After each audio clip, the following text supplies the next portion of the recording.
शहर में एक बार फिर बढ़ गई बंदरों की संख्या।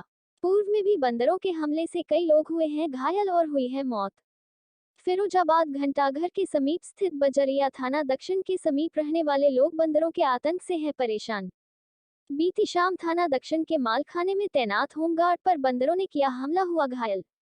बता दक्षिण थाने में खड़ी गाड़ियों की रखवाली कर रहा अकेला होमगार्ड नहीं बचा सका अपने आप को बंदरों के झुंड से और बंदरों ने नोच नोच कर किया होमगार्ड को घायल। होमगार्ड का कहना यहाँ रहता है बंदरों का आतंक, अकेले करनी पड़ती है ड्यूटी। बुजुर्ग घायल होमगार्ड को सरकारी ट्रॉमा सेंटर में इलाज दिल दिया गया है।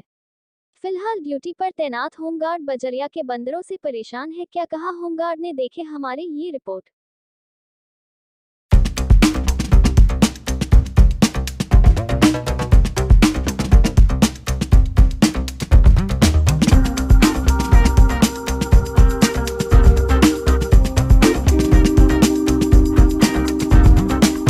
कहाँ पर तैनात है? मेरा नाम भगवान दास है, HG 935।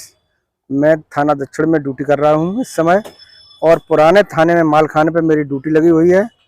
तो यहाँ मैं बैठा था तो करीब करीब 4-6 बंदर एकदम मेरे ऊपर झपटे, और जातरफ बातरफ दोनों भारी बंदर थे, और उन्होंने तुरंत झपटा मारा इसमें। तो हमारा एक तुरंत दांत घुस गए इसके अंदर, और जब मैंने प्रयास किया डंडा के तो नहीं भागे। उसके बाद मैंने जो है काफ़ी पत्थर वत्थर चलाए, ईंट पत्थर मारी। जब वो काफ़ी देर 15 मिनट तक हमारा मतलब उनसे ईंट फेंकते रहे हम, तब तक कोई ही इधर उधर नहीं था, मैं अकेला था। इसलिए हमें बड़ा दिक्कत हुई, और मैं ये चाहता हूँ कि यहाँ कम से कम 2 आदमी लगाए जाएं पुराने थाने मालखाने पे। सबसे बड़ी बात यह है, अकेला हमेशा डर है, और यहाँ बहुत बंदरों का आतंक है, और कभी भी खा सकते हैं, कभी भी आदमी के साथ घटना घट सकती है। तो इसलिए मैं ये चाहता हूँ कि यहाँ कम से कम 2 आदमी बरकरार लगाना चाहिए, ये रिक्वेस्ट है। और मैंने जब मैंने सूचना की थाने के लिए, तो मुझे बुलाया गया, थाने में गया तो थाने में हेमराज मुंशी थे। मैंने उन्हें बताया तो तुरंत उन्हें हॉस्पिटल भेजा, मुजरिम चिट्ठी बना के। तो मैं थाने गया तो फिर वहाँ उन्हें डॉक्टर साहब बढ़िया थे भाई, खान साहब थे वो भी। तो उन्होंने बेचारों ने खूब मतलब 3-4 इंजेक्शन लिख दिए, एक टिटनेस का और 2-3 मुदा से।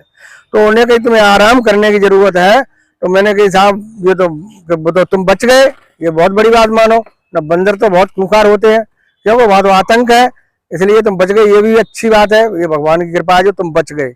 मैंने ठीक है साहब, जो कुछ होना था वो हो गया। की संख्या कितनी थी और ये समस्या कब से है? कम से कम यहाँ तो बंदर 100-150 बंदर रहते हैं। आज कितने आए थे? आज तो बंदर यहाँ चारों तरफ तो बहुत थे, लेकिन जब यहाँ टूटे तो 4-6 तो बंदर एकदम टूटे मेरे पास। ठीक है, बंदर इतने टूटे और बहुत भारी भारी बंदर थे। एक इधर से दोनों तरफ से मुझे पकड़ लिया और तुरंत झपेटा मारा, तुरंत मैंने दांत घुस गया मेरे, खून खच्चड़ हो गया। ठीक है, तो इसलिए हम फिर गए थाने दक्षिण, जहाँ मुंशी थे वहाँ उनने चिट्ठी लिखी। तब मैं गया हॉस्पिटल गया।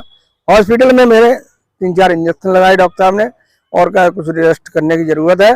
पर मैंने बताया मुंशी जी ने कही तो मैं आ रहा हूँ, तो ने कहा तेरे बैठिए ना, फिर घर चले जाना।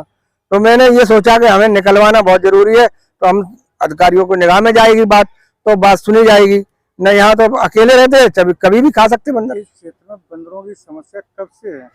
यहाँ तो बंदरों की बहुत दिनों से बंदर रहे हैं, यहाँ काफी बंदर है। यहाँ तो कम से कम 1-1.5 साल हो गए बंदर, तो यहाँ तो बहुत काफी बंदर है। क्या कहा डॉक्टर ने? फिर क्या कहा? डॉक्टर ने यही कहा कि ये तो बहुत अच्छी बात है जो तुम बच के आ गए, उन्हें तो 2 बंदर तो खा लेते, कि वो बुंडई बस्ती में खा लिया था, एक जान से मर गया था। हाँ, तो अब वो कह रहे तुम्हें रेस्ट करने की जरूरत है। तो मैंने कहा साहब देखो बताएंगे मुंशी जी को, फिर क्या कहते हैं क्या नहीं कहते हैं, मैंने बताना जरूरी है। लेकिन हम तो यही रिक्वेस्ट करेंगे सब अधिकारियों से, और मेरी यही निवेदन है, प्रार्थना कि 2 आदमी तो बहुत जरूरी लगना है, कि कभी हमला हो सकता है।